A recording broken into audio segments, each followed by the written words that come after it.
Those of you who were here yesterday, we saw two systems in the Bible. ഇന്നലെ ഇവിടെ ഉണ്ടായിരുന്ന ആളുകൾക്കറിയാം, നാം വേദപുസ്തകത്തിലെ രണ്ട് വ്യവസ്ഥകളെക്കുറിച്ച് ഇന്നലെ ചിന്തിക്കുകയുണ്ടായി. One was Babylon and the other was Jerusalem. ഒന്ന് ബാബിലോൺ, മറ്റേത് യെരൂശലേം. The false church and the true church. തെറ്റായ സഭ, യഥാർത്ഥ സഭ. The harlot and the bride. വേശ്യ, Manavatti. And then in the second session we saw two trees, the tree of life and the tree of knowledge of good and evil. രണ്ടാമത്തെ സെഷനിൽ രണ്ട് വൃക്ഷങ്ങളെക്കുറിച്ച് നാം ചിന്തിക്കുകയുണ്ടായി, ജീവവൃക്ഷം, അറിവിന്റെ വൃക്ഷം. And we saw that all of these have got a practical application for our life today. ഇന്ന് നമ്മുടെ ജീവിതത്തിൽ പ്രായോഗിക തലത്തിൽ ഈ കാര്യങ്ങൾക്കെല്ലാം ഒരു സ്ഥാനമുണ്ട് എന്ന് നാം കണ്ടു. I want to first of all show you a verse which tells us why God has given us the Bible. ദൈവം എന്തിനു വേണ്ടിയാണ് നമുക്ക് വേദപുസ്തകം തന്നത് എന്നുള്ളതിനെ കുറിക്കുന്ന ഒരു വാക്യം ഞാൻ This is a very important verse. വളരെ പ്രധാനപ്പെട്ട ഒരു വാക്യമാണ്. It's in 2 Timothy chapter 3 and verse 16. 2 Timothy 3:16. 2 തിമോഥെയോസ് 3:16. All scripture is inspired by God and profitable for teaching, reproof, correction, training in righteousness, so that the man of God may be adequate, equipped for every good work. എല്ലാ തിരുവെഴുത്തും ദൈവശ്വാസീയമാകിയാൽ ദൈവത്തിന്റെ മനുഷ്യൻ സകല സൽപ്രവൃത്തിക്കും വക പ്രാപിച്ച് തികഞ്ഞവനാകേണ്ടതിന് ഉപദേശത്തിനും ശാസനത്തിനും ഗുണീകരണത്തിനും നീതിയിലെ അഭ്യാസത്തിനും പ്രയോജനമുള്ളത് ആകുന്നു.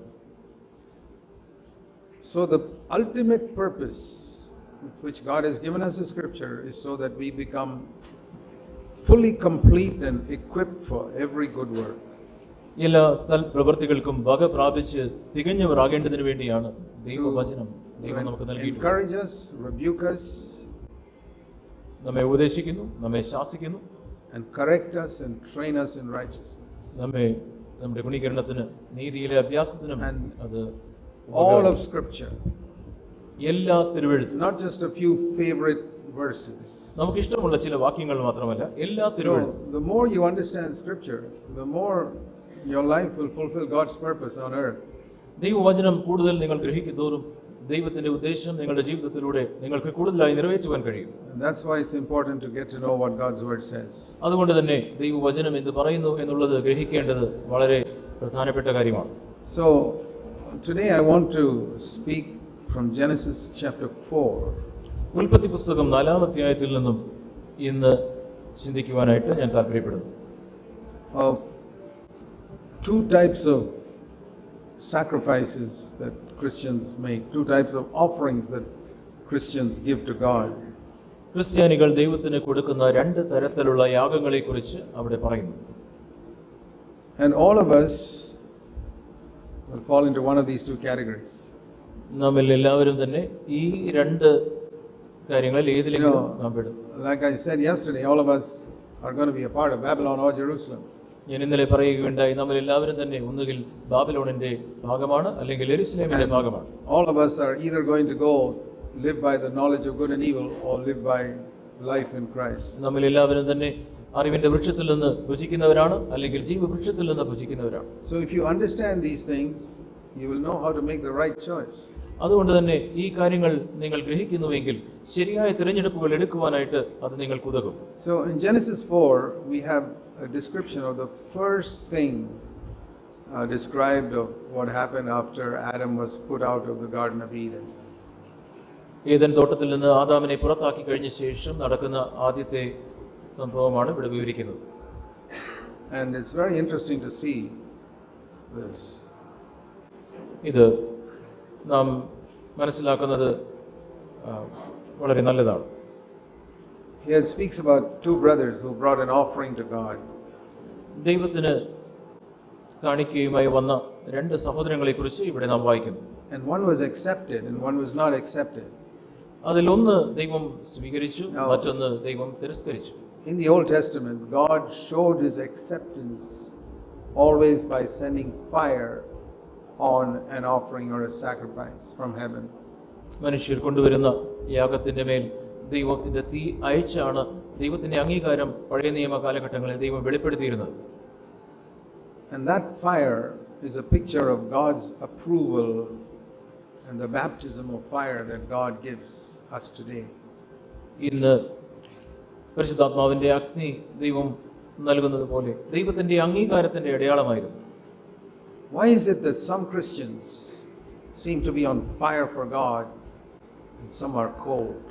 എന്തുകൊണ്ടാണ് ചില ക്രിസ്ത്യാനികൾ ആത്മാവിന്റെ അഗ്നിയിൽ ഉത്സാഹമുള്ളവരാണ്, ചിലർ തണുപ്പുള്ള ക്രിസ്തീയ ജീവിതം നയിക്കുന്നവരാണ്? And when I say fire, I'm not talking about a human excitement or fervency. മാനുഷികമായ വികാരത്തിന്റെ തള്ളലിനെ കുറിച്ചോ മാനുഷികമായ ഒരു ഉത്സാഹത്തെ കുറിച്ചല്ല ഈ അഗ്നി എന്നതുകൊണ്ട് ഞാൻ വിവക്ഷിക്കുന്നത്. Because that you can see when the rock music stars, they have a fervency about them. Rock music താരങ്ങൾക്ക് പോലും ഇപ്രകാരമുള്ള ഉത്സാഹവും ഇളക്കവും ഒക്കെ ഉണ്ട്. That is a human emotion. അത് മാനുഷികമായ വികാരത്തിന്റെ തള്ളലാണ്. And a lot of song leaders in Christian churches have that type of fervency. മിക്കവാറും എല്ലാ ക്രിസ്തീയ സഭകളിലെ മ്യൂസിക് ലീഡേഴ്സിനൊക്കെ ഇപ്രകാരമുള്ള ഒരു വികാരത്തിന്റെ ഉണർവുണ്ട്. That's not the fire of the Holy Spirit. അത് പരിശുദ്ധാത്മാവിന്റെ അഗ്നിയല്ല. It's the fervency of a rock music star. അത് ഒരു rock music സ്റ്റാറിന്റെ ഒരു താരത്തിന്റെ ആ ഒരു ഉത്സാഹമാണ്. And many Christians are not able to distinguish it, and they think that is the fire of the Holy Spirit. പല ക്രിസ്ത്യാനികൾക്കും ഇത് തമ്മിൽ വിവേചിക്കുവാൻ കഴിയാത്തതുകൊണ്ട് അതും പരിശുദ്ധാത്മാവിന്റെ അഗ്നിയാണ് എന്ന് അവർ തെറ്റിദ്ധരിക്കുന്നു. See, the fire of the Holy Spirit always brings holiness. പരിശുദ്ധാത്മാവിന്റെ അഗ്നി എപ്പോഴും പരിശുദ്ധിയെ കൊണ്ടുവരുന്നു. If you understand that, you won't be deceived. അത് നിങ്ങൾ മനസ്സിലാക്കുന്നുവെങ്കിൽ നിങ്ങൾ വഞ്ചിക്കപ്പെടുകയില്ല. It's not noise, it's not emotion. ശബ്ദമല്ല, വികാരമല്ല, It's holiness. വിശുദ്ധിയാണ്. Evil spirits make you evil. ദുഷ്ടാത്മാക്കൾ നിങ്ങളെ ദുഷ്ടരാക്കുന്നു. Unclean spirits make a person unclean. അശുദ്ധാത്മാവ് ഒരു വ്യക്തിയെ So the അശുദ്ധനാക്കുന്നു. Holy Spirit will make people holy. അതുകൊണ്ട് തന്നെ പരിശുദ്ധാത്മാവ് ഒരു വ്യക്തിയെ വിശുദ്ധനാക്കുന്നു. It's good to make noise and praise the Lord, ശബ്ദമുണ്ടാക്കി ദൈവത്തെ സ്തുതിക്കുന്നത് നല്ലതാണ്. but you don't have to be filled with the Holy Spirit to do that. എന്നാൽ നിങ്ങൾ അപ്രകാരം ചെയ്യുന്നതിന് നിങ്ങൾക്ക് പരിശുദ്ധാത്മാവിന്റെ നിറവ് ആവശ്യം ഇല്ല. I was once in a very large Pentecostal meeting in Bombay. ബോംബെയിൽ ഒരു വലിയ പെന്തിക്കോസ് മീറ്റിംഗിൽ ഞാൻ സംബന്ധിക്കുകയായിരുന്നു. I was speaking there and I was sitting on the platform. ഞാൻ അവിടെ പ്ലാറ്റ്ഫോമിൽ ഇരിക്കുകയും അവിടെ സംസാരിക്കുകയുമായിരുന്നു. And when the singing time was going on, അവിടെ പാട്ട് പാടുന്ന സമയത്ത് I saw one man sitting there who was so excited and happy and cheerful and shouting with all his heart. അവിടെ ഒരു വ്യക്തി, അദ്ദേഹം വളരെ സന്തോഷത്തോടെ ഉത്സാഹത്തോടെ ശബ്ദമുയർത്തി ഒച്ചയുണ്ടാക്കുന്നത് ഞാൻ കണ്ടു. Singing with all his heart. മുഴുവൻ ഹൃദയത്തോടും അദ്ദേഹം പാട്ട് പാടുകയാണ്. And I said, that's wonderful. I'd like to see this man after the meeting. ഞാൻ ചിന്തിച്ചു, അത് വളരെ നന്നായിരിക്കുന്നല്ലോ, ഈ മനുഷ്യനെ എനിക്ക് മീറ്റിംഗ് കഴിഞ്ഞ ശേഷം കാണണം. So when I went near, അതുകൊണ്ട് മീറ്റിംഗിന് ശേഷം ഞാൻ അവന്റെ അടുത്തേക്ക് ചെന്നപ്പോൾ within a few feet I could smell the alcohol coming out of his mouth. ഞാൻ അവന്റെ അടുത്ത് എത്തുന്നതിന് മുമ്പ്, ചില അടികൾക്ക് മുമ്പ് തന്നെ അവന്റെ അടുത്തേക്ക് ചെന്നപ്പോൾ മദ്യത്തിന്റെ മണം എന്റെ അടുത്തേക്ക് It was not Holy Spirit, it was some other spirit. അത് പരിശുദ്ധാത്മാവല്ല, മറ്റേതോ ഒരു ആത്മാവാണ്. And there I saw, this is years ago, it was nearly 40 years ago. ഇത് അനേക വർഷങ്ങൾക്ക് മുമ്പാണ്, 40 വർഷങ്ങൾക്ക് മുമ്പാണ്. I was very young in those days in the things of the Holy Spirit. ആ കാലഘട്ടത്തിൽ പരിശുദ്ധാത്മാവിന്റെ കാര്യങ്ങളെക്കുറിച്ച് ഞാൻ വളരെ See, ചെറുപ്പമായിരുന്നു. I'd just been baptized in the Holy Spirit at that time. ആ സമയത്ത് ഞാൻ പരിശുദ്ധാത്മാവിനാൽ അഭിഷേകം പ്രാപിച്ച ആ ഇടയ്ക്കാണ്. I was learning at that time. ആ സമയത്ത് ഞാൻ And I പഠിച്ചുകൊണ്ടിരിക്കുകയാണ്. learned one thing that day, ആ ദിവസം ഞാൻ ഒരു കാര്യം പഠിച്ചു. that you don't need the Holy Spirit to smile and make a lot of noise. നിങ്ങൾക്ക് ചിരിക്കുവാനും സന്തോഷിക്കുവാനും ഒത്തിരി ശബ്ദമുണ്ടാക്കുവാനും ഒന്നും പരിശുദ്ധാത്മാവിന്റെ ആവശ്യമില്ല. You just got to get a bit drunk and you can do that. നിങ്ങൾക്ക് മദ്യം കുടിച്ചാലും അങ്ങനെ ചെയ്യുവാൻ കഴിയും. So that helped me a lot as we sought to build our churches. നമ്മുടെ സഭകളെ പണിയുന്ന To ഇതുമായി ബന്ധപ്പെട്ട ആ കാര്യം എന്നെ വളരെ lead സഹായിച്ചു. people to real praise of God, which comes from the heart. ഹൃദയത്തിൽ നിന്ന് ഉയരുന്ന യഥാർത്ഥത്തിലുള്ള ദൈവത്തിന്റെ സ്തുതി ആളുകളെ പഠിപ്പിക്കണം. Not in the amount of noise we make, but the amount of purity there is in the heart. നാം ഉണ്ടാക്കുന്ന ശബ്ദത്തിനപ്പുറത്ത് നമ്മുടെ ഹൃദയത്തിൽ ഉള്ള വിശുദ്ധിയുടെ അളവ്. See, Psalm 36 verse 9 says, സങ്കീർത്തനം 36-ന്റെ 9-ാമത്തെ വാക്യം. Worship the Lord in the beauty of holiness. ഇവിടെ നാം വായിക്കുന്നത്, it's in the beauty of holiness that we can worship the Lord. അവിടെ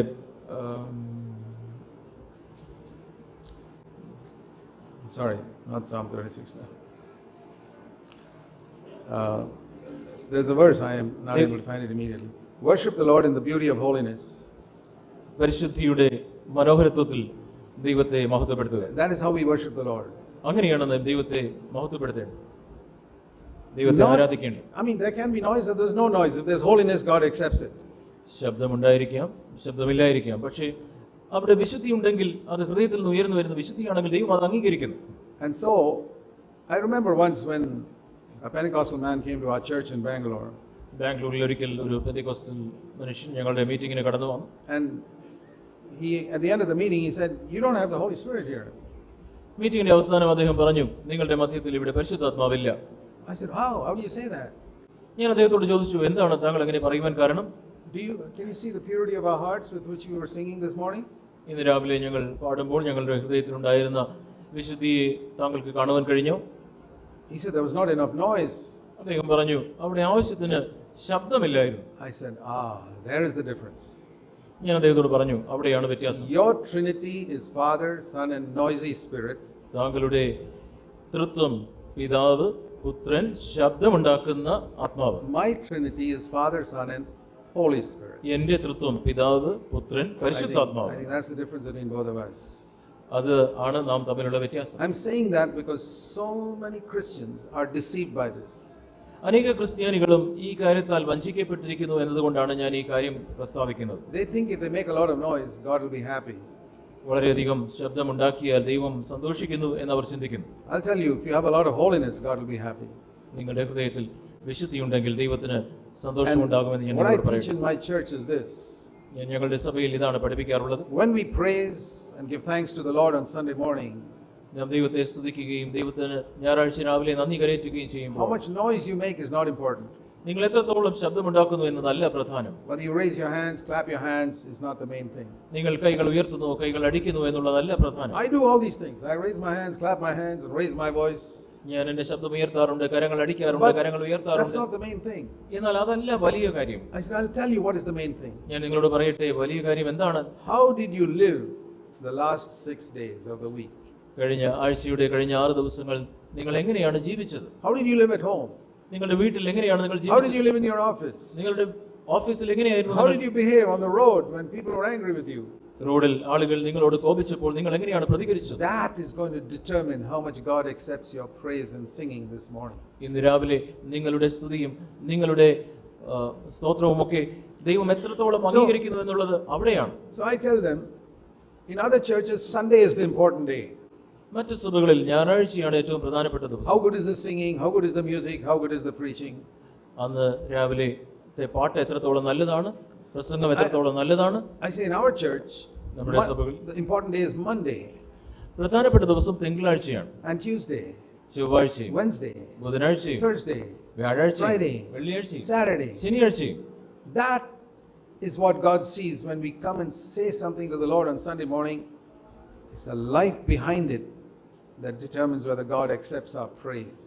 നമ്മുടെ സ്തുതികൾ ദൈവം അംഗീകരിക്കുന്നു എന്നുള്ളത് മറ്റ് ആഴ്ചയുടെ മറ്റു ദിവസങ്ങളിൽ നാം ജീവിക്കുന്ന ആ ജീവിതത്തിന്റെ നിറവിൽ നിന്ന് ഉയർന്നു വരുന്ന സ്തുതിയും സ്തോത്രവുമാണെങ്കിൽ ദൈവം അത് അംഗീകരിക്കുന്നു. If I'm yelling and fighting with my wife during the week, ആഴ്ചയുടെ ദിവസങ്ങളിൽ ഭാര്യയോട് ഒച്ച വയ്ക്കുകയും വഴക്കുണ്ടാക്കുകയും doing ചെയ്യുന്നു, wrong things in the office, അവിടെ ഓഫീസിൽ ഞാൻ തെറ്റായ കാര്യങ്ങൾ ചെയ്യുന്നു, however much I shout on Sunday morning and praising God, He's not going to listen to me.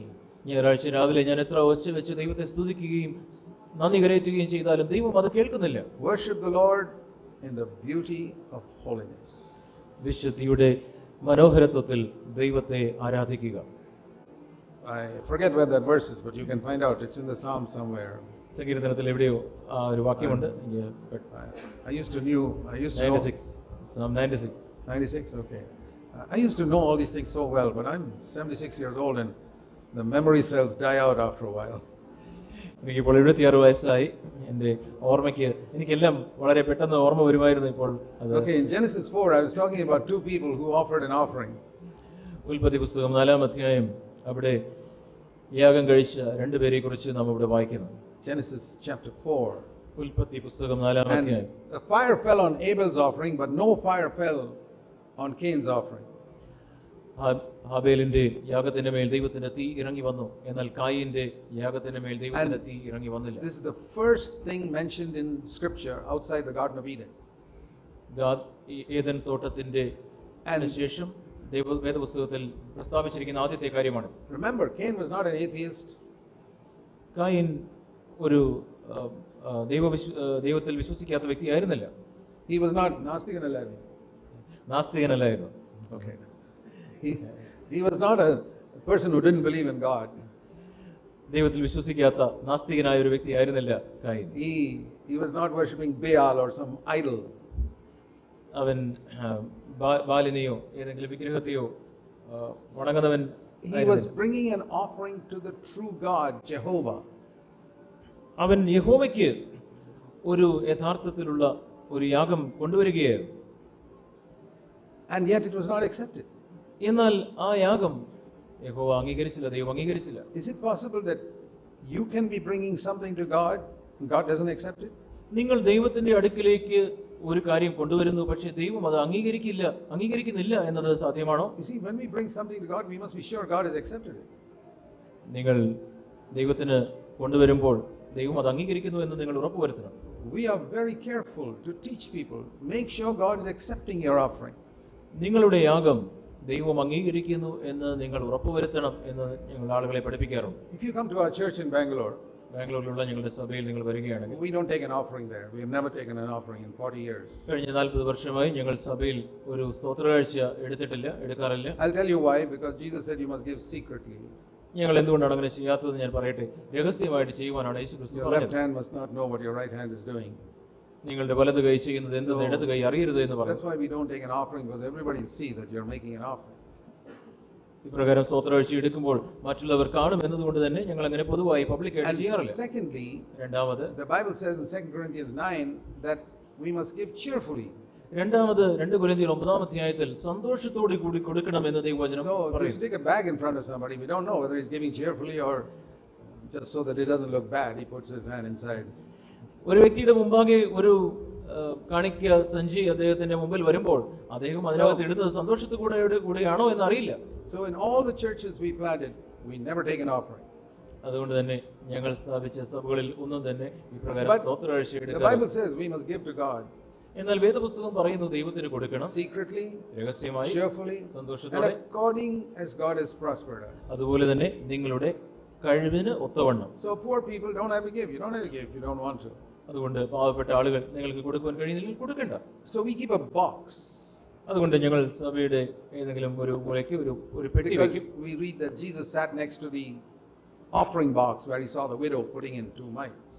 അവിടെ വിധവ 2 കാശ് അവിടെ ഇടുന്നതായിട്ട് രേഖപ്പെടുത്തിയിട്ടുണ്ടല്ലോ. യേശു ക്രിസ്തു അവിടെ ഒരു ബോക്സിന്റെ അടുത്ത് ഇരുന്നതായിട്ട് നാം വായിക്കുന്നു. But if you go near our offering box, ഞങ്ങളുടെ ഈ ഓഫറിംഗ് ബോക്സിന്റെ അടുത്ത് നിങ്ങൾ പോയാൽ you'll see a notice there on top of the box. അവിടെ ആ പെട്ടിയുടെ മുകളിൽ ഒരു നോട്ടീസ് അവിടെ എഴുതിയിട്ടുണ്ട്. Before you put money here, ഇവിടെ നിങ്ങൾ പണം നിക്ഷേപിക്കുന്നതിന് മുമ്പ് see if you have fulfilled these 5 conditions. നിങ്ങൾ ഈ 5 നിബന്ധനകൾ പാലിച്ചിട്ടുണ്ടോ എന്ന് ഉറപ്പുവരുത്തുക. 1. Are you born again? നിങ്ങൾ വീണ്ടും ജനിച്ച വ്യക്തിയാണോ? If you're not a child of God, he wants your heart first, not your money. നിങ്ങൾ ദൈവത്തിന്റെ മകനോ മകളോ അല്ല എങ്കിൽ ദൈവത്തിന് നിങ്ങളുടെ ഹൃദയമാണ് ആദ്യം. നിങ്ങളുടെ പണമല്ല. Please don't put any money here. നിങ്ങളുടെ ഹൃദയം ദൈവത്തിന് കൊടുത്തിട്ടില്ലെങ്കിൽ ദയവായിട്ട് ഇവിടെ പണം നിക്ഷേപിക്കാതിരിക്കുക. 2. Have you reconciled with all people? നിങ്ങൾ എല്ലാ മനുഷ്യരോടും നിരപ്പ് പ്രാപിച്ചിട്ടുണ്ടോ? Jesus said when you come with your offering and you remember somebody's got something against you, don't put your offering, go and settle with that person first. നിങ്ങൾ യാഗം കഴിക്കുവാനായിട്ട് വരുമ്പോൾ മറ്റൊരുവന് നിന്നോട് എന്തെങ്കിലും ഉണ്ട് എന്ന് നിനക്ക് ഓർമ്മ വരികയാണെങ്കിൽ നിന്റെ യാഗം അവിടെ നിർത്തിയിട്ട് നീ പോയി നിരപ്പ് പ്രാപിക്കുക എന്ന് യേശു ക്രിസ്തു പറഞ്ഞിട്ടുണ്ട്. You had a fight with your wife and you didn't apologize. നിങ്ങൾ ഭാര്യയോട് വഴക്കുണ്ടാക്കിയിട്ട് അവളോട് ക്ഷമ ചോദിക്കുകയാണ്. Or with somebody else and you didn't apologize. അല്ലെങ്കിൽ മറ്റൊരു വ്യക്തിയോട് നിങ്ങൾ വഴക്കുണ്ടാക്കി ക്ഷമ ചോദിക്കാതെയാണ് നിങ്ങൾ വന്നതെങ്കിൽ don't put any offering here. നിങ്ങൾ ഇവിടെ ഓഫറിംഗ് നിങ്ങൾ നിക്ഷേപിക്കരുത്. We are very strict on that. Matthew 5 verse 23, 24, 25 it says that. Mathai 5-ാം അധ്യായത്തിന്റെ 20-24 ആ ഭാഗങ്ങളിൽ ഈ കാര്യങ്ങൾ നാം വായിക്കുന്നു. നാം ഈ കാര്യങ്ങളിൽ വളരെ കാർക്കശ്യമുള്ളവരാണ്. And then third, മൂന്നാമതായി, are you in debt? നിങ്ങൾ കടത്തിലാണോ? I don't talk about a house loan, because house loan is not a debt. You took money from the bank and you got a house. That's equal. നിങ്ങൾക്ക് ഒരു വീടിന് വേണ്ടി loan എടുത്തിട്ടുണ്ടോ എന്നല്ല. വീടിന്റെ loan എടുക്കുമ്പോൾ വീട് എന്ന ആസ്തി നിങ്ങൾക്കുണ്ട്, നിങ്ങൾ അങ്ങനെയാണ് നിങ്ങൾ ലോൺ എടുത്തിരിക്കുന്നത്. But if you've borrowed money from somebody and you haven't returned it, എന്നാൽ നിങ്ങൾ മറ്റൊരു വ്യക്തിയോട് പണം കടം വാങ്ങിയിട്ടുണ്ട്, നിങ്ങൾ തിരിച്ചു കൊടുത്തിട്ടില്ല we എങ്കിൽ say, don't put your offering here, go and give that money to that man who you നിങ്ങൾ owe ഇവിടെ money to. ഓഫറിംഗ് ബോക്സിൽ പണം ഇടരുത്, നിങ്ങൾ പോയി ആ വ്യക്തിക്ക് പണം തിരിച്ചു കൊടുക്കുക. And if everything we got a verse. എല്ലാത്തിനും ഞങ്ങൾക്ക് ഒരു വാക്യമുണ്ട്. Give to Caesar what belongs to Caesar, then give to God what belongs to God. കൈസർക്ക് കൊടുക്കുവാനുള്ളത് കൈസർക്ക് കൊടുക്കുക, അതിനുശേഷം ദൈവത്തിനുള്ളത് കൊടുക്കുക. Don't take Caesar's money and put it in the offering box. കൈസർക്ക് കൊടുക്കേണ്ട പണം എടുത്ത് offering ബോക്സിൽ ഇടരുത്. And then number 4, 4, do you have needs in your life that you need to take care of? നിങ്ങളുടെ ജീവിതത്തിൽ, നിങ്ങളുടെ കുടുംബത്തിൽ നിങ്ങൾ ചെയ്യേണ്ട ആവശ്യങ്ങൾ നിങ്ങളുടെ മുമ്പിൽ ഉണ്ടോ? You have to take care of your family members and you don't have enough money to feed them. നിങ്ങളുടെ കുടുംബാംഗങ്ങൾക്ക് അവർക്ക് ഭക്ഷണം കൊടുക്കുവാൻ ആവശ്യത്തിന് പണം നിങ്ങളുടെ കയ്യിലില്ല. Don't put money here. Take care of the family needs. നിങ്ങൾ ഇവിടെ ഈ ഓഫറിംഗ് ബോക്സിൽ പണം നിക്ഷേപിക്കാതെ നിങ്ങളുടെ കുടുംബത്തിന്റെ ആവശ്യത്തെ നിങ്ങൾ പൂർത്തീകരിക്കുക. We got a verse for that also in Mark chapter 7. മർക്കോസ് സുവിശേഷം 7-ാം അധ്യായത്തിൽ അതിനും ഞങ്ങൾക്ക് ഒരു വാക്യമുണ്ട്. Verse 11. Markose 7:11. Don't say to your needy parents, I'm sorry, I gave the money as an offering. I don't have any money to take care of you. അവിടെ പറയുന്നു, നിങ്ങളൊരു മനുഷ്യൻ അപ്പനോടോ അമ്മയോടോ നിനക്ക് എന്നാൽ ഉപകാരമായി വരേണ്ടതിന് വഴിപാട് എന്നർത്ഥമുള്ള കുർബാൻ എന്ന് പറഞ്ഞാൽ മതി എന്ന് പറയുന്നു. Take care of your aged parents. അവിടെ അപ്പനെയും അമ്മയും അവർക്ക് വേണ്ടി ചെയ്യേണ്ട കാര്യങ്ങൾ ചെയ്യുക. If your children are in need, take care of them. നിങ്ങളുടെ കുഞ്ഞുങ്ങൾക്ക് ആവശ്യമുണ്ടെങ്കിൽ കുഞ്ഞുങ്ങളുടെ ആവശ്യത്തെ നിങ്ങൾ പൂർത്തീകരിക്കുക. Fifth condition. 5-ാമത്തെ നിബന്ധന, are you doing business with God? നിങ്ങൾ ദൈവത്തോട് ഏതെങ്കിലും തരത്തിലുള്ള ഒരു ബിസിനസ്സിൽ ഏർപ്പെട്ടിരിക്കുകയാണോ? Are you thinking, if I give, God will bless me somewhere? ഞാൻ ദൈവത്തിന് കൊടുക്കുന്നത് കൊണ്ട് എനിക്ക് ഏതെങ്കിലും അനുഗ്രഹങ്ങൾ ലഭിക്കുമെന്നുള്ള ചിന്തയാണോ? That is doing business with God. God is not a businessman. അത് ദൈവത്തിനോട് നിങ്ങൾ ഒരു ബിസിനസ്സിൽ ഏർപ്പെടുകയാണ്. ദൈവം ഒരു ബിസിനസ്സുകാരനല്ല. Lord, you said you'll give me 100 times, so here is 100 rupees, please give me 10,000 rupees. ദൈവത്തിനോട് ഞാൻ ഇത് 100 രൂപ തരുന്നു, എനിക്ക് 10,000 രൂപ തിരിച്ചു തരണം എന്ന് പറയുന്ന ഒരു മനോഭാവത്തോടുകൂടിയാണോ നിങ്ങൾ? Because you hear so many testimonies in the television, preachers say that they give money and somebody got blessed, they got a job or a car or something like that. കാരണം മിക്കവാറും ടെലിവിഷൻ പ്രസംഗകരൊക്കെ ഇങ്ങനെയുള്ള സാക്ഷ്യങ്ങൾ പറയാറുണ്ട്. അവർ ദൈവത്തിന് കൊടുത്തു, അവർക്ക് car കിട്ടി, അവർക്ക് മറ്റ് അനുഗ്രഹങ്ങൾ ലഭിച്ചു. It's not only on our offering box. ഞങ്ങളുടെ ഈ കാണിക്ക ഓഫറിംഗ് പെട്ടിയുടെ അടുത്ത് മാത്രമല്ല, it's on our website. ഞങ്ങളുടെ വെബ്സൈറ്റിലും ഈ കാര്യങ്ങൾ എഴുതിയിട്ടുണ്ട്. You must go to our website, cfcindia.com. cfcindia.com എന്ന ഞങ്ങളുടെ വെബ്സൈറ്റ് നിങ്ങൾ സന്ദർശിക്കണം. Go to about us and finances. അവിടെ ഫിനാൻസസ് എന്ന ആ ലിങ്കിൽ നിങ്ങൾ പോവുക. You will see these 5 conditions there. അവിടെയും ഈ 5 നിബന്ധനകൾ നിങ്ങൾക്ക് കാണുവാൻ കഴിയും. And the other thing we preach in our church is, God does not want you to pay your tithe. ഞങ്ങളുടെ സഭയിൽ ഞങ്ങൾ പഠിപ്പിക്കുന്ന മറ്റൊരു കാര്യം, നിങ്ങളുടെ ദശാംശം നിങ്ങൾ സഭയിൽ തരേണ്ട ആവശ്യമില്ല. Because you are not Israelites. കാരണം നിങ്ങൾ Israel മക്കളല്ല. And we preachers are not Levites. ഞങ്ങൾ ലേവ്യരുമല്ല. So who's going to collect the tithe? Only the Levites were supposed to collect the tithe. There are no Levites in our church. ഇവിടെ ദശാംശം വാങ്ങേണ്ടത് ഈ ലേവ്യരാണ്. ഞങ്ങളുടെ സഭയിൽ ലേവ്യരായിട്ടുള്ള ആരുമില്ല. So some pastors say we are the Levites. ചില പാസ്റ്റർമാർ പറയുന്നത് ഞങ്ങൾ ലേവ്യരാണ്. But one condition for a Levite was that they should own no property on the earth. ലേവ്യരുടെ ഒരു നിബന്ധന എന്ന് പറയുന്നത് അവർക്ക് ഭൂമിയിൽ സ്വത്തുക്കൾ ഉണ്ടാകാൻ പാടില്ല എന്നാണ്. പക്ഷേ ചില പാസ്റ്റർമാർ പഴയ നിയമത്തിലുള്ള ഒരു നിബന്ധനയാണ്, നിയമമാണ്, ലേവ്യർക്ക് ഈ ഭൂമിയിൽ വസ്തുവകകൾ ഉണ്ടാകുവാൻ പാടില്ല. നിങ്ങൾക്കറിയാമോ, ഇസ്രായേൽ ഗോത്രം, അവിടെ ഇസ്രായേൽ കാനാൻ ദേശം, അത് 11 ഗോത്രങ്ങൾക്കിടയിലാണ് പകുത്തത്. ഇന്ന് ക്രിസ്തീയ ലോകത്തിൽ വളരെയധികം വഞ്ചന ഇന്ന് ഉണ്ട്, പ്രത്യേകിച്ചും പണത്തിന്റെ മേഖലയിൽ. So here we find Cain and Abel bringing an offering to God. ഇവിടെ ഇതാ കായീനും ഹാബേലും ദൈവത്തിന് ഒരു I'm just trying to tell you the type of offering God will accept. ദൈവം അംഗീകരിക്കുന്ന യാഗം എപ്രകാരമുള്ളതാണ് എന്ന് ഞാൻ നിങ്ങളോട് പറയാം. You may be surprised to discover that some of the offerings you gave in the past life for so many years, God never accepted it. നിങ്ങൾക്ക് ഒരുപക്ഷെ നിങ്ങളുടെ കഴിഞ്ഞ നാളുകളിൽ നിങ്ങൾ ദൈവത്തിന് അർപ്പിച്ച യാഗങ്ങൾ ദൈവം അംഗീകരിച്ചിട്ടില്ല എന്ന് ചിലപ്പോൾ നിങ്ങൾക്ക് You may feel disappointed that you gave so many thousands of rupees which God did not accept. നിങ്ങൾ ആയിരക്കണക്കിന് രൂപ ദൈവത്തിന് കൊടുത്തത് ദൈവം അംഗീകരിച്ചിട്ടില്ല എന്ന് കേൾക്കുമ്പോൾ ഒരുപക്ഷെ നിങ്ങൾക്ക് നിരാശ തോന്നിയേക്കാം. But at least you can wake up now ഇപ്പോഴെങ്കിലും നിങ്ങൾക്ക് ഉണരാം. and don't be foolish in future. നിങ്ങൾ ഭാവിയിൽ ഇപ്രകാരം പോഷത്വകരമായ കാര്യങ്ങൾ What is the ചെയ്യാതിരിക്കുക. type of offering God accepts? ദൈവം ഏത് തരത്തിലുള്ള യാഗങ്ങളാണ് അംഗീകരിക്കുന്നത്? No, once I was preaching in one church ഞാൻ ഒരു സഭയിൽ ഒരിക്കൽ and പ്രസംഗിച്ചുകൊണ്ടിരിക്കുകയായിരുന്നു. I said about these conditions and somebody said, Brother Zach, with all these conditions, does anybody put any money in your box? ഞാൻ ഇപ്രകാരമുള്ള നിബന്ധനകളെ കുറിച്ച് പറഞ്ഞപ്പോൾ ഒരു വ്യക്തി എന്നോട് ചോദിച്ചു, സഹോദരൻ സാക്ക്, ഇത്രയധികം നിബന്ധനകൾ ഉണ്ടെങ്കിൽ താങ്കളുടെ അവിടെയുള്ള പണപ്പെട്ടിയിൽ ആരെങ്കിലും പണം നിക്ഷേപിക്കാറുണ്ടോ? People, when their hearts are touched, they fulfill those conditions and they give. പറഞ്ഞു, ആളുകളുടെ ഹൃദയം സ്പർശിക്കപ്പെടുമ്പോൾ അവർ ആ നിബന്ധനകൾ പാലിച്ച ശേഷം ദൈവത്തിന് വേണ്ടി കൊടുക്കുന്നു. We have no paid preachers in our churches, not even one. ഞങ്ങളുടെ സഭയിൽ പണം ശമ്പളം കൊടുക്കുന്ന ഒരു പ്രസംഗകരുമില്ല, ഒരാൾ പോലുമില്ല. I work with 120 elders in many churches around the world. Not one of them is a paid pastor. ഞാൻ ലോകത്തിന്റെ പല സ്ഥലങ്ങളിൽ 120 എൽഡേഴ്സ് ഞങ്ങളുടെ സഭകളിലുണ്ട്. അവരിൽ ഒരാൾ പോലും ശമ്പളം പറ്റുന്ന We ആളുകളല്ല. all earn our own income just like me. എന്നെ പോലെ തന്നെ അവരെല്ലാവരും ജോലി ചെയ്ത് അവർ വരുമാനം കണ്ടെത്തുന്നു. We serve the Lord at our own cost. നമ്മുടെ സ്വന്തം ചെലവിലാണ് ദൈവത്തിന്റെ വേല ചെയ്യുന്നത്. Jesus said the last days will be like the days of Noah. അവസാന നാളുകൾ നോഹയുടെ നാളുകളെ പോലെ ആയിരിക്കും എന്ന് യേശുക്രിസ്തു That പറഞ്ഞു. means there will be a lot of sexual evil and a lot of violence. അവിടെ ആ കാലഘട്ടത്തിൽ അനേക ലൈംഗികമായ പാപങ്ങൾ But അക്രമം നിറഞ്ഞ ഒരു കാലഘട്ടം. also there will be people like Noah. അത് മാത്രമല്ല, ആ കാലഘട്ടത്തിൽ നോഹയെ പോലെയുള്ള In the last ആളുകളും days. അവസാന നാളുകളിൽ നോഹയെ പോലെയുള്ള ആളുകളും ഉണ്ടാകും. You see, when God told Noah to build an ark, നോഹയോട് ദൈവം ഒരു Petagam, പെട്ടകം ഉണ്ടാക്കുവാനായിട്ട് പറഞ്ഞപ്പോൾ, and somebody, if today it were happening today, the first thing Noah would ask is, Lord, who's going to pay for it? ഇന്ന് അങ്ങനെ പറഞ്ഞിരുന്നെങ്കിൽ നോഹ ആദ്യം ചോദിക്കുന്ന ചോദ്യം, ദൈവമേ, ആരാണ് പണം തരിക? Noah didn't ask that question. Noah ദൈവത്തിനോട് ആ ചോദ്യം ചോദിച്ചില്ല. He was not like today's pastors and preachers. ഇന്നത്തെ പ്രസംഗകരെ പോലെ പാസ്റ്റർമാരെ പോലെ ആയിരുന്നില്ല Noah. Because if Noah had asked that question, Noah അങ്ങനെ ഒരു ചോദ്യം ചോദിച്ചിരുന്നെങ്കിൽ, see, making a ship to contain so many animals is not a small thing.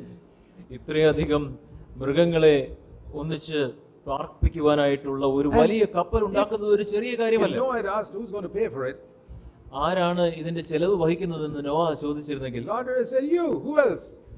ദൈവം പറയുമായിരുന്നു, നീ മറ്റാരാണ്? You're the only one who's righteous on the earth. ഈ ഭൂമിയിൽ നീതിമാനായിട്ടുള്ളവൻ നീയാണ്. You got to pay out of your own pocket. I mean, sell some of your property, cut some of your trees and build the ark. നീ നിന്റെ കുറച്ച് സ്ഥലം വെക്കുക, നിന്റെ ആ മരം വെട്ടി നീ ആ പെട്ടകം പണിയുക. Live a little more simply and use your money and do God's work. നീ കുറച്ചുകൂടെ ലളിതമായിട്ട് ജീവിക്കുക. So- നീ ആ പണം ഉപയോഗിച്ച് ദൈവത്തിന്റെ പെട്ടകം പണിയുക. I learned something from that. അവിടെ നിന്ന് ഞാൻ ഒരു The കാര്യം പഠിച്ചു. last days will be like the days of Noah. നോഹയുടെ കാലം പോലെ ആയിരിക്കും There will അവസാന be a lot നാളുകൾ. of sexual evil and violence, and we see that in the world today. ലൈംഗികമായ പാപങ്ങൾ, അക്രമങ്ങൾ നിറഞ്ഞിരിക്കുന്ന ഒരു കാലഘട്ടം ഈ ലോകത്തിൽ നാം അത് കാണുന്നു. There will also be people like Noah who do the Lord's work from their own pocket. They spend money for it. അതുപോലെ തന്നെ ഈ കാലഘട്ടത്തിൽ സ്വന്തം പോക്കറ്റിൽ നിന്ന് പണം ചിലവാക്കി ദൈവത്തിന്റെ വേല ചെയ്യുന്ന ആളുകളും ഈ കാലഘട്ടത്തിൽ ഉണ്ടാവും. Those are the people I look for wherever I go. ഞാൻ എവിടെയൊക്കെ പോയാലും അങ്ങനെയുള്ള ആളുകൾ ആരെങ്കിലും ഉണ്ടോ എന്നാണ് ഞാൻ നോക്കുന്നത്. People like Noah who don't ask who's going to pay for it. ആരാണ് സപ്പോർട്ടർ, ആരാണ് പണം ചിലവാക്കുക എന്ന് ചോദിക്കുന്നവരെ അല്ല ഞാൻ That's അന്വേഷിക്കുന്നത്. why in 40 years we've never sent a report of our work to any part of the world. അതുകൊണ്ടാണ് ലോകത്തിന്റെ ഒരു ഭാഗത്തേക്കും ഞങ്ങളുടെ പ്രവർത്തനത്തിന്റെ ഒരു റിപ്പോർട്ട് ഞങ്ങൾ ഇതുവരെയും If you അയക്കാത്തത്. go to our website, you'll never see any report of our work. Only the word of God. ഞങ്ങളുടെ വെബ്സൈറ്റ് നിങ്ങൾ സന്ദർശിക്കുകയാണെങ്കിൽ ഞങ്ങളുടെ പ്രവർത്തനത്തിന്റെ ഒരു റിപ്പോർട്ട് നിങ്ങൾക്ക് അവിടെ കാണുവാൻ കഴിയുകയില്ല, ദൈവവചനം മാത്രം. And there's no list in our website of all the places where we have churches. We don't even say that. ഞങ്ങൾക്ക് എവിടെയൊക്കെ സഭകളുണ്ട് എന്നതും ഞങ്ങളുടെ വെബ്സൈറ്റിൽ നിങ്ങൾക്ക് കാണുവാൻ കഴിയുകയില്ല. Because Jesus said, keep it all secret, whatever you do for the Lord. ദൈവത്തിന് വേണ്ടി നിങ്ങൾ ചെയ്യുന്ന കാര്യങ്ങൾ രഹസ്യമായിട്ട് വെക്കുവാനാണ് യേശു ക്രിസ്തു We've പറഞ്ഞത്. decided to follow the word of God exactly. ദൈവത്തിന്റെ വചനം അതുപോലെ തന്നെ പ്രാവർത്തികമാക്കുവാൻ We ഞങ്ങൾ find God ആഗ്രഹിക്കുന്നു. has continuously blessed us. ദൈവം തുടർമാനമായിട്ട് ഞങ്ങളെ അനുഗ്രഹിച്ചു. So in Genesis 4, ഉൽപ്പത്തി പുസ്തകം 4-ാം അധ്യായം it says Cain brought an offering to the Lord, verse 3. 3-ാം വാക്യം, കയീൻ നിലത്തെ അനുഭവത്തിൽ നിന്ന് യഹോവയ്ക്ക് ഒരു വഴിപാട് കൊണ്ടുവന്നു. There's a difference. ഒരു വ്യത്യാസമുണ്ട്. He brought an offering. അവിടെയുള്ള വ്യത്യാസം ഒരു എന്ന പ്രയോഗം നിങ്ങൾ ശ്രദ്ധിക്കുക. യഹോവയ്ക്ക് ഒരു വഴിപാട് കൊണ്ടുവന്നു. Abel brought the best of his flock. അവിടെ നാം ഹാബേലിനെ കുറിച്ച് Firstlings of his വായിക്കുന്നു. flock. 4-ാം വാക്യത്തിൽ ഹാബേലും ആട്ടിൻകൂട്ടത്തിലെ കടിഞ്ഞൂലുകളിൽ നിന്ന് അവയുടെ മേധസ്സിൽ നിന്ന് തന്നെ അവരുടെ മേധസ്സുകളിൽ നിന്ന് ഒരു വഴിപാട് കൊണ്ടുവന്നു. There's a difference between bringing an offering to the Lord and bringing our very best and giving it to God. ഒരു വഴിപാട് കൊണ്ടുവരുന്നതിൽ നിന്നും മേധസ്സിൽ നിന്ന് ഏറ്റവും നല്ല വഴിപാട് കൊണ്ടുവരുന്നതും തമ്മിൽ വ്യത്യാസമുണ്ട്. These are the two types of offerings. ഇത് രണ്ട് തരത്തിലുള്ള യാഗങ്ങളാണ്. That is why God accepted Abel's offering. അതുകൊണ്ടാണ് ദൈവം ഹാബേലിന്റെ യാഗത്തെ അംഗീകരിച്ചത്. Now for so many years people have preached Abel brought blood, that's why God accepted it. അനേക വർഷങ്ങളായിട്ട് ആളുകൾ പ്രസംഗിച്ചത് ഹാബേൽ രക്തം ആണ് കൊണ്ടുവന്നത്, അതുകൊണ്ടാണ് ദൈവം അംഗീകരിച്ചത്. No, because this is not a sin offering. അങ്ങനെയല്ല, കാരണം ഇത് ഒരു പാപയാഗമായിരുന്നില്ല. This is a thanksgiving offering for God having blessed their work. അവരുടെ പ്രവൃത്തിയെ ദൈവം അനുഗ്രഹിച്ചതിന് ദൈവത്തിന് നന്ദിയുടെ യാഗമായ സ്തോത്രയാഗമാണ് അവർ അർപ്പിച്ചത്. Leviticus it says clearly in a thanksgiving offering there is no need for blood. ലേവ്യ പുസ്തകത്തിൽ വളരെ വ്യക്തമായി പറയുന്നു, സ്തോത്രയാഗം അർപ്പിക്കുമ്പോൾ അവിടെ രക്തത്തിന്റെ ആവശ്യമില്ല. Cain was a farmer, so he brought from the crops an offering. കൃഷിക്കാരനായിരുന്നു, അതുകൊണ്ട് തന്നെ അവൻ കൃഷിയുടെ നിലത്തെ അനുഭവത്തിൽ നിന്ന് കൊണ്ടുവന്നു. Abel was a shepherd, so he brought from his flock. ഹാബേൽ അവനൊരു ഇടയനായിരുന്നു, അതുകൊണ്ട് ആട്ടിൻകൂട്ടത്തിൽ നിന്ന് അവൻ കൊണ്ടുവന്നു. രണ്ടുപേരും So why did God accept one and not accept the other? എന്തുകൊണ്ടാണ് ദൈവം ഒന്ന് അംഗീകരിക്കുകയും മറ്റത് അംഗീകരിക്കാതിരിക്കുകയും ചെയ്തത്? Because one man brought in a miserly way a little bit of an offering. ഒരു വ്യക്തി അവൻ ഒരു പിശുക്കനായിട്ട് ഒരു യാഗവുമായി and the other gave the best, everything he could give. മറ്റേ വ്യക്തി അവൻ ഏറ്റവും നല്ലത് അവനെ കൊണ്ടുവന്നു. All of us sitting here are in one of these two categories. ഇവിടെ ഇരിക്കുന്ന നമ്മൾ എല്ലാവരും തന്നെ ഈ രണ്ട് തരത്തിൽപ്പെട്ടവരാണ്. You can judge yourself right now whether you're a follower of Cain or a follower of Abel.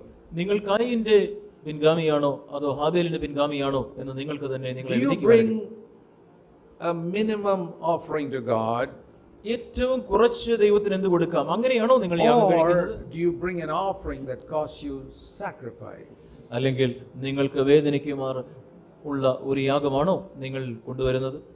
You know, I call them minimum Christians and maximum Christians. ഞാൻ ഇങ്ങനെ കുറച്ച് കൊടുക്കുന്ന ക്രിസ്ത്യാനികൾ, ധാരാളം കൊടുക്കുന്ന ക്രിസ്ത്യാനികൾ. The minimum Christians, their mind is always like this. ഈ കുറച്ച് എന്ന മനോഭാവമുള്ള ക്രിസ്ത്യാനികളുടെ മനസ്സ് എപ്പോഴും ഇങ്ങനെയാണ്. What is the minimum I must give to God? ദൈവത്തിന് ഞാൻ ഏറ്റവും കുറവ് എന്താണ് കൊടുക്കേണ്ടത്? Of my time, എൻ്റെ സമയത്തിന്റെ, or my energy, or my money. എൻ്റെ ആരോഗ്യം, എൻ്റെ പണം. Minimum. I have to give something because He did so much for me. ദൈവം എനിക്ക് വേണ്ടി ഒത്തിരി ചെയ്തു, അതുകൊണ്ട് എന്തെങ്കിലും കൊടുക്കണം. ഏറ്റവും കുറച്ച് എന്ത് കൊടുക്കാം? And they are satisfied. I gave something. അവർക്ക് തൃപ്തിയാണ്, ഞാൻ എന്തെങ്കിലും ദൈവത്തിന് കൊടുത്തല്ലോ. I gave a little bit for missionary work and I gave a little bit from the offering box. അവിടെ ഞാൻ ഓഫറിംഗ് ബോക്സിൽ കുറച്ചിട്ടു, മിഷൻ പ്രവർത്തനത്തിന് കുറച്ച് കൊടുത്തു. I gave something to some poor people. അവിടെ പാവപ്പെട്ട ആളുകൾക്ക് ഞാൻ കുറച്ച് കൊടുത്തു. It is not because of fervent love for Jesus, it's just to ease their conscience. യേശുവിനോടുള്ള തീവ്രമായ സ്നേഹത്തിന്റെ പേരിലല്ല അവരങ്ങനെ ചെയ്യുന്നത്, അവരുടെ മനസാക്ഷിക്ക് ഒരു ആശ്വാസത്തിനാണ്. That is Cain's offering. അതാണ് കായീന്റെ യാഗം. Abel's offering was, ഹാബേലിന്റെ യാഗം, what is the maximum I can give to God in this one life that I have? എനിക്കുള്ള ഈ ഒറ്റ ജീവിതത്തിൽ ഏറ്റവും കൂടുതൽ ദൈവത്തിന് എന്ത് കൊടുക്കുവാൻ കഴിയും? You don't have to empty your bank account. നിങ്ങൾ നിങ്ങളുടെ ബാങ്ക് അക്കൗണ്ടിലുള്ളതെല്ലാം എടുത്തു കൊടുക്കണമെന്നല്ല ഞാൻ പറയുന്നത്. Abel didn't bring all his sheep and kill all of them. തന്റെ എല്ലാ ആട്ടിൻകൂട്ടത്തെയും കൊണ്ടുവന്ന് മുഴുവനുമല്ല ദൈവത്തിന് കൊടുത്തത്. But he gave the best that he could give. തനിക്ക് കൊടുക്കുവാൻ കഴിയുന്ന ഏറ്റവും നല്ലത് ദൈവത്തിന് കൊടുത്തു. You know, many years later we read about David once making an offering to God in 2 Samuel 24. ശമൂവേലിന്റെ പുസ്തകത്തിൽ അവിടെ 24-ാം അധ്യായത്തിൽ ശമൂവേൽ അവിടെ യാഗം കഴിക്കുന്ന ദാവീദ് യാഗം കഴിക്കുന്നതിനെ കുറിച്ച് നാം വായിക്കുന്നു. And when he was giving and making an offering, അവിടെ ദാവീദ് യാഗം കഴിക്കുന്ന സ്ഥലത്ത് the Lord told him to make an offering in the threshing floor of Araunah. അരവനയുടെ in his field. മെതിക്കളത്തിൽ അവിടെ ഒരു യാഗം കഴിക്കുവാനായിട്ട് ദാവീദിനോട് പറഞ്ഞു. When the Araunah saw David coming, he said, "What do you want, O king?" രാജാവ് വരുന്നത് കണ്ടപ്പോൾ അരവന അവനോട് എന്താണ് വേണ്ടത് എന്ന് ചോദിച്ചു. So the Lord told me to make an offering in your field. ഇവിടെ നിന്റെ ആ കളത്തിൽ യാഗം കഴിക്കുവാൻ ദൈവം എന്നോട് പറഞ്ഞിട്ടുണ്ട് എന്ന് പറഞ്ഞു. He said, "Sure. തീർച്ചയായും നിനക്ക് അങ്ങനെ ചെയ്യാം. Take all my bullocks free." അവിടെ നീ എൻ്റെ എല്ലാം നീ ഫ്രീ ആയിട്ട് എടുത്തുകൊള്ളുക. Take my bullocks, kala, എൻ്റെ കാളകളും and take the wood for the altar. മെതിവണ്ടിയും കാളക്കോപ്പും Everything free. എല്ലാം നിനക്ക് വിലയില്ലാതെ നിനക്ക് എടുക്കാം. And David said, no. ദാവീദ് പറഞ്ഞു, വേണ്ട, അങ്ങനെയല്ല. If I take it free from you ഞാൻ അത് നിന്നോട് give it to God, ദാവീദ് പറയുന്നു, and give it to God, ഞാൻ നിന്നോട് വിലയില്ലാതെ വാങ്ങി ദൈവത്തിന് it will കൊടുത്താൽ cost me nothing. അത് എനിക്ക് ഒന്നും ചിലവില്ലാത്ത യാഗമായി തീരും. But I will not give to God that which costs me nothing. എനിക്ക് ഒന്നും ചിലവില്ലാതെ ഞാൻ എൻ്റെ ദൈവമായ യഹോവയ്ക്ക് ഹോമയാഗം കഴിക്കുകയില്ല. 2 Samuel 24 verse 24. 2 Samuel 24:24. Easy to remember. ഓർക്കുവാൻ വളരെ എളുപ്പം. 24. 24:24. Remember it all your life. All of you, particularly young people, remember this verse all your life. ചെറുപ്പക്കാരെ പ്രത്യേകിച്ച് നിങ്ങൾ എല്ലാവരും തന്നെ ഈ വാക്യം നിങ്ങളുടെ I ജീവിതകാലം മുഴുവൻ will ഓർത്തിരിക്കുക. not give an offering to the Lord my God which costs me nothing. എനിക്ക് ഒന്നും ചെലവില്ലാതെ ഞാൻ എൻ്റെ ദൈവമായ യഹോവയ്ക്ക് ഹോമയാഗം കഴിക്കുകയില്ല. When I was 22 years old, എനിക്ക് 22 വയസ്സ് പ്രായമുണ്ടായിരുന്ന സമയത്ത്, 54 years ago, 54 വർഷങ്ങൾക്ക് മുമ്പ് God showed me that verse. ഈ വാക്യം ദൈവം എനിക്ക് കാണിച്ചു I തന്നു. had just been baptized the previous year, അതിന്റെ തലേ വർഷമാണ് ഞാൻ സ്നാനപ്പെട്ടത്. and the Lord showed me that verse ആ വാക്യം എനിക്ക് and കാണിച്ചു said, തന്നു. that is the type of offering you must always give me. നീ എപ്പോഴും എനിക്ക് തരേണ്ടത് ഇപ്രകാരമുള്ള യാഗമാണ് എന്നോട് പറഞ്ഞു. Never give me an offering which costs you nothing. നിനക്ക് ചെലവില്ലാത്ത ഒരു യാഗവും നീ എനിക്ക് തരരുത്. I was working in the Navy those days. ആ സമയത്ത് ഞാൻ നേവിയിൽ ജോലി ചെയ്യുകയായിരുന്നു. I was not married. ഞാൻ വിവാഹിതനായിരുന്നില്ല. I would spend the minimum on myself ഞാൻ വളരെ കുറച്ച് പണം മാത്രം എനിക്കായിട്ട് ചെലവഴിക്കും. and give 50% of my salary for God's work. എന്റെ ശമ്പളത്തിന്റെ 50% ഞാൻ ദൈവത്തിന്റെ വേലയ്ക്കായിട്ട് കൊടുക്കുമായിരുന്നു. I said, I will never give to God that which costs me nothing. എനിക്ക് ചെലവില്ലാതെ ഞാൻ ഒന്നും ദൈവത്തിന് കൊടുക്കുകയില്ല. And my time, I would spend all my time studying the scriptures or serving God or preaching in the open air. ഞാൻ എൻ്റെ സമയം മുഴുവൻ ഞാൻ ദൈവവചനം പഠിക്കുവാൻ അല്ലെങ്കിൽ ദൈവത്തെ സേവിക്കുവാനായിട്ട് ഞാൻ പല സ്ഥലങ്ങളിൽ All my spare time when I was not working. ഞാൻ ജോലി ചെയ്യാത്ത സമയം മുഴുവൻ ഞാൻ അപ്രകാരം ചെയ്തു. Because at the same time, my time I will not offer to God that which costs me nothing. എനിക്ക് ചെലവില്ലാതെ ഞാൻ എൻ്റെ സമയം ദൈവത്തിന് That's അർപ്പിക്കുന്നു. how I laid a foundation in my life. എൻ്റെ ക്രിസ്തീയ ജീവിതത്തിൽ ഒരു അടിസ്ഥാനം ഞാൻ അങ്ങനെയാണ് ഇട്ടത്. That verse has been very precious to me all my life. എൻ്റെ ജീവിതകാലം മുഴുവൻ എൻ്റെ ഹൃദയത്തോട് വളരെ അടുത്ത് നിന്നൊരു വാക്യമാണ്. Because I knew that is the only type of offering God will accept. ദൈവം അംഗീകരിക്കുന്ന യാഗം ഇപ്രകാരമുള്ള യാഗം മാത്രമാണ് എന്ന് എനിക്കറിയാമായിരുന്നു. And I want to say to all of you, നിങ്ങളോട് എല്ലാവരോടും ഞാൻ if you പറയട്ടെ, come to God like a miser, നിങ്ങൾ ഒരു പിശുക്കനായിട്ടാണ് ദൈവത്തിന്റെ അടുക്കിലേക്ക് വരുന്നത്. minimum to God just to ease your conscience. നിങ്ങളുടെ മനസ്സാക്ഷിക്ക് തൃപ്തി വരുത്തുവാനായിട്ട് ഏറ്റവും കുറച്ച് ദൈവത്തിന് എന്ത് കൊടുക്കാമെന്ന് ചിന്തിക്കുന്ന ഒരു I വ്യക്തിയാണെങ്കിൽ want to tell you, God doesn't even accept it. ദൈവം അത് അംഗീകരിക്കുന്നില്ല എന്ന് ഞാൻ നിങ്ങളോട് You പറയാം. might as well put that money into the toilet and flush it down. It's the same thing. നിങ്ങൾ ആ പണം കക്കൂസിലിട്ട് വെള്ളം ഒഴിക്കുന്നത് പോലെ You തന്നെയാണ്. put it in the offering box and the toilet, same thing. God doesn't accept it. ദൈവം അത് അംഗീകരിക്കുന്നില്ല. അത് ഓഫറിംഗ് ബോക്സിൽ Now, ഇടുന്നതും He will not accept an offering that costs you nothing. നിനക്ക് ചിലവില്ലാത്ത നീ ഒരു വില കൊടുക്കാത്ത ഒരു യാഗവും ദൈവം അംഗീകരിക്കുന്നില്ല. And when you give, the Bible says you must be a wise steward. നിങ്ങൾ കൊടുക്കുമ്പോൾ വേദപുസ്തകം പറയുന്നു നീ ഒരു ബുദ്ധിയുള്ള കാര്യക്കാരനായിരിക്കും. Don't give if you feel the money is going into some pastor's pocket. Make sure it goes to God.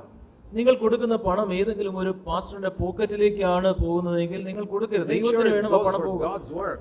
ദൈവത്തിന്റെ വേലയ്ക്കാണ് അത് You have പോകേണ്ടത്. to be extremely careful. I was very, very careful that I would not give for some man who was covetous. അത്യാഗ്രഹിയായ ഒരു മനുഷ്യന് ഞാൻ പണം കൊടുക്കുകയില്ല എന്ന് ഞാൻ ഉറപ്പുവരുത്തുമായിരുന്നു. I wanted to be a faithful steward and a wise steward. ഞാൻ വിശ്വസ്തനായ ബുദ്ധിയുള്ള ഒരു And not കാര്യക്കാരനായിരിക്കാൻ just ആഗ്രഹിച്ചു. money, but even our life and time. പണം മാത്രമല്ല, നമ്മുടെ ജീവിതം, നമ്മുടെ സമയം. The spirit of Abel is, how can I give God the best in my life? എന്റെ ജീവിതത്തിലെ ഏറ്റവും നല്ലത് എനിക്ക് എങ്ങനെ ദൈവത്തിന് കൊടുക്കുവാൻ കഴിയും? അതാണ് അബേലിന്റെ ആത്മാവ്. I have 24 hours a day. എനിക്ക് ഒരു ദിവസം 24 മണിക്കൂർ. So many of those hours have to be spent in work, sleep, eating, drinking, many things like that. ആ 24 മണിക്കൂറിൽ പല മണിക്കൂറുകൾ ജോലി, ഉറങ്ങുവാനായിട്ട്. But then we have so many other hours left during the day. It's How do you use that? ദിവസത്തിന്റെ ഇടയിൽ മറ്റ് ചില മണിക്കൂറുകൾ അവിടെ നിനക്ക് ലഭിക്കുന്നു. അത് നീ എങ്ങനെയാണ് ഉപയോഗിക്കുന്നത്? Do you give the best of that time to God? അതിന്റെ ഏറ്റവും നല്ല സമയം നീ ദൈവത്തിന് കൊടുക്കാറുണ്ടോ? I'm talking about spare time. I'm not essential things. There are many. We may spend 16 hours or 14 hours in essential. 14-16 മണിക്കൂർ ഒരുപക്ഷെ നിങ്ങൾക്ക് നിങ്ങളെ സംബന്ധിച്ചോളം നിങ്ങളുടെ കാര്യങ്ങൾക്ക് ആവശ്യമായിരിക്കും. Some people a little less than that. അല്ലെങ്കിൽ ചില ആളുകളെ സംബന്ധിച്ചോളം അതിലും കുറച്ച്. I'm talking about your spare time. എന്നാൽ നിങ്ങൾക്ക് അതല്ലാതെ കിട്ടുന്ന സമയം, how do you spend that? Do you give the best of that to God? നിങ്ങൾക്ക് ലഭിക്കുന്ന ആ ഒരു സ്പെയർ ടൈം, നിങ്ങൾക്ക് നിങ്ങളുടെ ജോലി അല്ലാതെ ലഭിക്കുന്ന ആ സമയം അതിന്റെ ഏറ്റവും നല്ലത് ദൈവത്തിന് കൊടുക്കാറുണ്ടോ? Do you study the scriptures? ദൈവവചനം നിങ്ങൾ പഠിക്കാറുണ്ടോ? Do you understand what God wants you to do? ദൈവം നിങ്ങൾ എന്ത് ചെയ്യണമെന്ന് ഉള്ള ദൈവത്തിന്റെ ഹിതം നിങ്ങൾ മനസ്സിലാക്കാറുണ്ടോ? If you had done that from the day you were converted, നിങ്ങൾ മനസ്സാന്തരപ്പെട്ട നാൾ മുതൽ നിങ്ങൾ അങ്ങനെ ചെയ്യുവാൻ ആരംഭിച്ചിരുന്നുവെങ്കിൽ you would have been such a spiritual man and woman today. ഇന്ന് നിങ്ങൾ വളരെ അധികം ആത്മീയനായ ഒരു സഹോദരനും Your സഹോദരിയുമായി life would have മാറുമായിരുന്നു. been such a tremendous blessing to so many people. അനേക ആളുകൾക്ക് നിങ്ങളുടെ ജീവിതം ഒരു അനുഗ്രഹമായി മാറുമായിരുന്നു. At least you can do something about the future from today. ഇന്നു മുതൽ നിങ്ങളുടെ ഭാവിയിലെങ്കിലും നിങ്ങൾക്ക് ചില കാര്യങ്ങൾ ചെയ്യുവാനായിട്ട് കഴിയും. This is how God's greatest men and women have lived.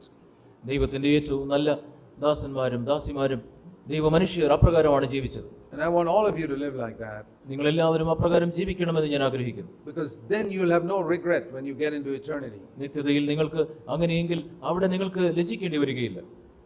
You know, when we get into eternity, we're going to look back over how we lived on this earth.